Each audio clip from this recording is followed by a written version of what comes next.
Hi, ഇന്ന് നമുക്ക് മത്തങ്ങയുടെ തൊലി വെച്ചൊരു തോരൻ വെച്ചാലോ. അതിനായിട്ട് നമ്മൾ മത്തങ്ങയുടെ തൊലി കട്ട് ചെയ്തെടുക്കുകയാണ്. അതിന് പുറത്തെ തൊലി മാത്രം എടുക്കാതെ കുറച്ച് കട്ടിയായിട്ട് നമ്മൾ എടുക്കുന്നുണ്ട്. നന്നായി കഴുകി വൃത്തിയാക്കിയ ശേഷം ചെറുതായിട്ട് അരിഞ്ഞെടുക്കാം. ഇനി കുറച്ചധികം തേങ്ങയും 3-4 പച്ചമുളകും ചെറിയുള്ളിയും വെളുത്തുള്ളിയും വേണം. ഇനി ഒരു ചീനച്ചട്ടി അടുപ്പത്ത് വെച്ച് കുറച്ച് വെളിച്ചെണ്ണ ഒഴിച്ച് കൊടുക്കാം. ഇനി അതിലേക്ക് കടുക് ഇട്ട് കൊടുക്കാം. കടുകിട്ട ശേഷം കുറച്ച് കറിവേപ്പിലയും കൂടി ഇട്ട് കൊടുക്കാം. ഇതേപോലെ നീളത്തിലരിഞ്ഞ മത്തങ്ങാത്തൊലി ഇട്ട് കൊടുക്കുകയാണ്.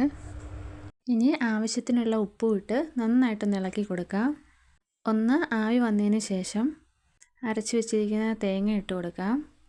ഇനി വേവിച്ച് വെച്ചിരിക്കുന്ന കുറച്ച് പയറും കൂടി ഇട്ട് കൊടുക്കാം. എന്നിട്ട് ഒന്ന് ആവി വന്നതിന് ശേഷം ഇതേപോലെ കുടഞ്ഞു വയ്ക്കാം. ഒന്നും കൂടെ അടച്ചു വെച്ച് വേവിച്ചെടുക്കാം.